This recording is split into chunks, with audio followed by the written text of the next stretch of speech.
So the remix that I did for the Golf Clap guys, the track called Show You, came out fairly recently, and I've had a lot of people getting in touch asking how I put the track together. So this is another Ableton Live deconstruction video. I've got everything laid out here, and what I'm going to do is I'm going to go through stuff step by step. Going to take you on a little tour through the composition, and this was a little bit different to how I'd usually do things, in that I used samples and actual loops a little bit more than I would usually do, and that was because I was after getting the idea down at speed. And let me just show you something here. What I'll do is I'll take it just before the bass line comes in. The vocal elements are from the original, everything else is new. So we're coming up to the first kind of section where the main hook is. I mean, the bass line is kind of a hook. So that's going there. I'll tell you what I'm going to do. I'm going to just break down a couple of bits. So, you know, I said to you that this is a little bit different. Usually I program everything from scratch. But for speed, I took the beat that I had in my track, The Box, which was a track that came out on Sulfuric Tracks a few years back. And I've got that here in isolation. Let's have a listen. Let's just play it from about here. So that's the core backbeat. I took the original loop and played around with it a little bit. I can't remember what I did. But then what I did was I added some programmed elements on top. So we got a little skippy snare here. You can see the grid positions. I'm just going to zoom in so you can see those. Let's have a listen. It's a little bit of latency here because I have to set my buffer size quite high, but you can get a sense of what's going on with those. Let me just get this following. So that's that. Then what I did was to layer on top some other program drums. And by the way, that was the little skippy snare. It's just a single instance of Simpler. Onto the other drum elements here. And this was a drum rack, a couple of elements here. Let's have a listen. So really, those elements together are the main backbeat. There is also a finger snap. You know, you've heard this probably quite a few times in things that I've done. This is coming from the M1. The M1 finger snap is notoriously heavy on the bottom end. So I rolled off the low frequencies you can see here, and I've got a low cut going on there, a high pass filter. That's at 130 Hertz just to take away the sub, because it does exist there. Let's have a listen to that. It's a Korg M1 sound. You hear that? And the other thing, something else that I've done before, is that's been played high and low up and down the keyboard. You know, the finger snap is mapped right across the keyboard. So playing it high and low to create some variation so it's not too repetitive. What else we got? I'm pretty sure there are some other beats that I had coming in. So you can see here, there is also a tambourine. Going to bring that in.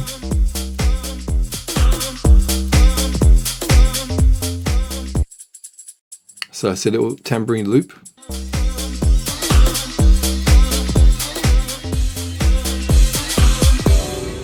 Okay, so as you could hear, some splashes being used to punctuate things, you know, just to tell you when things are coming up. Every 8 bars or so, you can see that I performed these in and then edited these afterwards. The M1 drum kit is what I'm using. This is actually called a cymbal catalog, and it's a collection of different cymbals all mapped on the keyboard, so that makes plenty of variation on there. I really don't know why I'm using an EQ there with nothing turned on. So that's a mystery to me, but you know how it is when you're making tracks. All kinds of things get loaded up, and sometimes you just keep them for no reason. The bass line, let me just show you here. So bass line is the Tal Uno LX V2. So this is the Juno emulation, and this is with Skeet Oakenfall's Can You Feel It bass patch, which is wicked. You know, he put some nice work into that. I tampered with it a little bit to change it. And so let me just get that in isolation. Let's have a listen. And you can see I've used the EQ here to work with that bass sound. And what I was feeling was, you know, that I wanted to make things a little bit mono. So that's why I'm using the mid side on the EQ8. So I'm reducing the low frequencies at the side. So it's making it nice and mono, the low frequencies. And then what I'm doing is I'm also running that through the Native Instruments VC2A. I use this compressor quite a lot, particularly on vocals, But this is being used just to kind of, I was going to say here, just to look after the volume levels, but I can't even see the gain reduction going on. That's what I would have usually done. So it doesn't appear to be doing much, but obviously it's colouring the sound a little bit. So that's probably why I kept it on. All right, I'd have expected the need to be jumping about a bit more, but it's been a while since I made the track. That's quite funny. But now I'm looking, actually, there is some filter envelope modulation going on here. So potentially the reason why I put the compressor on is because at a point later on in the track that the filter changes, maybe, just going through here, I can't even see any changes to that. That's so funny. So maybe I did at one point use the filter envelope settings to change the tone of the bass sound. And that's why I put the compressor on. And then, you know, in the end, I didn't end up using it. So that's quite funny. So anyway, the 2A is something I do tend to use very, very regularly. And I just love the sound of that compressor. So that's the bass line. And we were coming into a section there where I was kind of telegraphing what was going on with these bells. So letting you know that we're coming up to a drop. This is a Korg M1 sound, the wind bells. And if I get on the keyboard, let me get the right channel firstly, over here. So I'm just playing notes on the keyboard there. And what I did in the track was to play a MIDI sequence, lots of notes one after another, descending down the keyboard. So this creates this nice kind of wind chime. It says falling down. Later on, I use it going up. You know, there's a really handy function inside Ableton Live for this sort of thing. If I select these now, you come over here and we've got here the ability to flip it and reverse it. And here we go. So look, that's what I did. I just pushed the reverse button to flip it to get the alternating up and down sections. And some of these are faster than the others. So it creates, once again, some variation. Instead of using some kind of conventional wind chime samples, it's something that's programmed in to create that. So the descending, falling wind chime is signifying that we're coming into the first breakdown.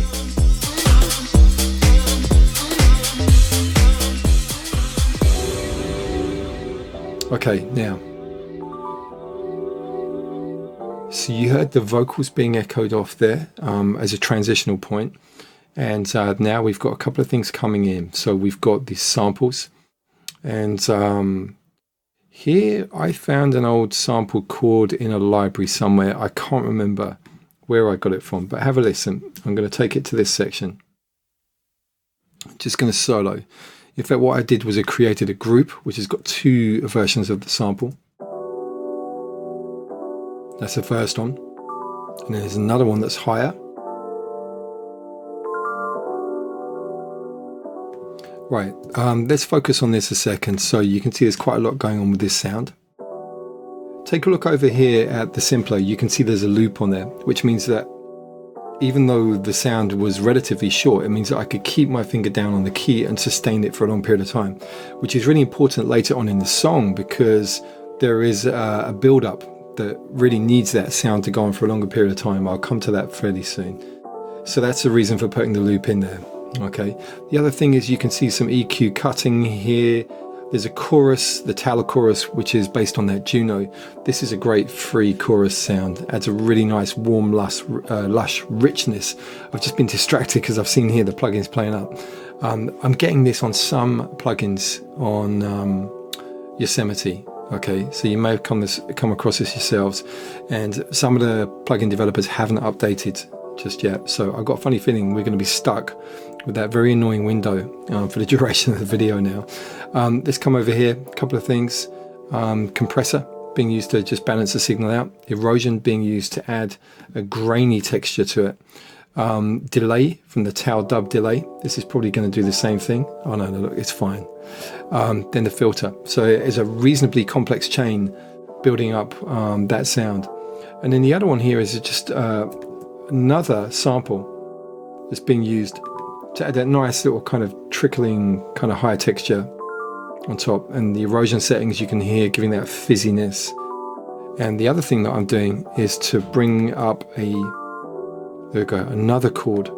Now this here is basically a custom patch on Operator. You can see my settings here, And it's using one of my presets for the chord device. So a single note is playing also +4 semitones, +5, and then -10. And then a bit of EQ, chorus again. So they're all being layered to create this nice kind of thick, warm texture. And this thing is just going to drive me mad, this chorus. I wish I could get rid of that. Seriously, I'm going to be so disturbed. I'm going to get like a visual OCD. And so are you probably. So I'll tell you what I'm going to do. I'm going to stop the recording and I'm going to reload the thing. Okay, so back in business. And what have we got next? Some extra elements coming in. So, I mean, the structure, you can see we've got an intro, we've got a breakdown, then there's like a main section that runs for a good amount of time, and then we have another breakdown, and then everything carries on after. So it's a very simple construction, very simple structure. Let's have a look. So a couple of other elements that we haven't looked at yet. So with this musical stuff, let me take these off. Let's go over here.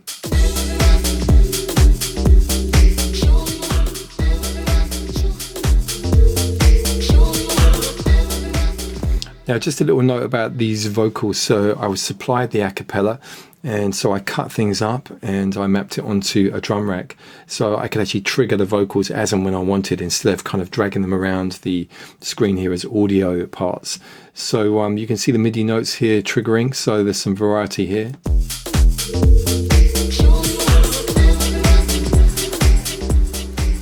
Okay, here's a new sound. So this is coming from Massive, just to layer in a little kind of fizzy kind of pad section on top.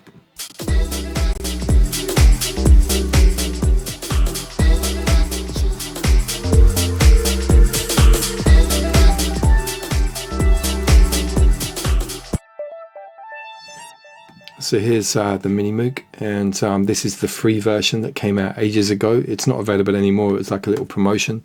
Mini Moog V original from Arturia. And this is something that is just played at certain points, just to add a little bit of musicality. And I seem to remember that I used my machine in the scale mode to get this played in. So I literally played them in on the fly, but with the scale correction.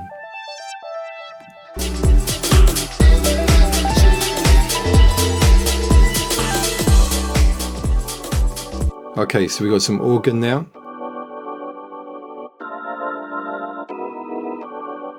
And this is just almost like a middle eight section. So the bass line's the same, but we've got like a slightly different kind of chord arrangement, and also that Moog solo on top. So if I just solo these, and I'll bring up the instrument as well. Korg M1 organ 4. It's got a real gospel vibe to it.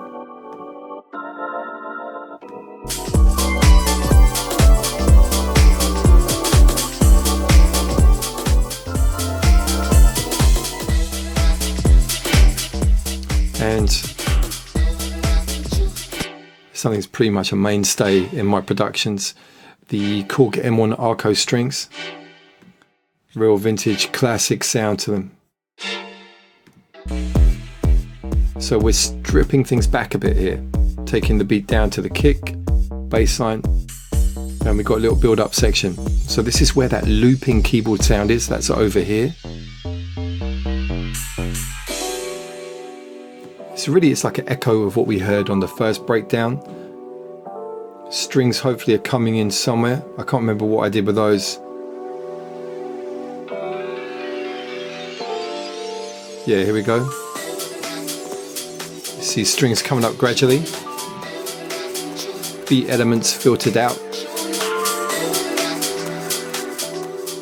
And here's that looping keyboard sound. So watch the loop. And this repeating.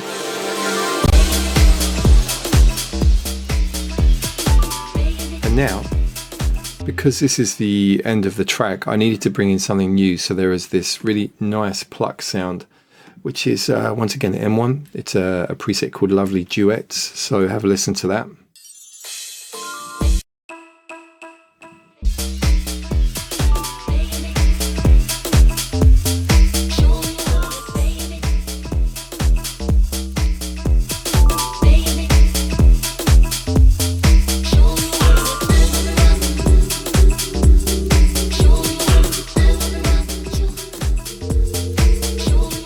Okay, that's really funny. Once again, Shazam picking up something incorrectly.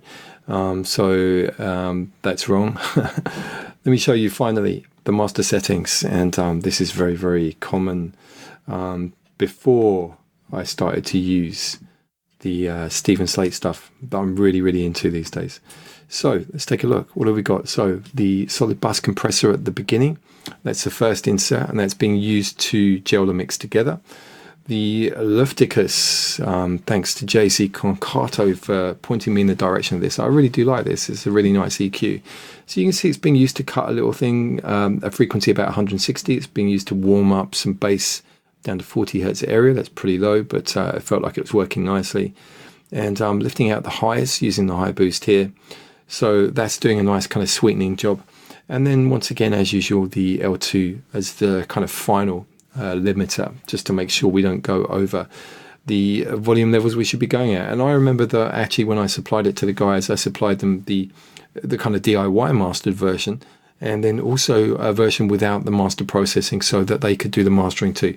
I don't know which version they used, but I know that a lot of people have been saying they really enjoy the sound of the track. So that's that. Oh, look at that. We've got another one that isn't working with Yosemite.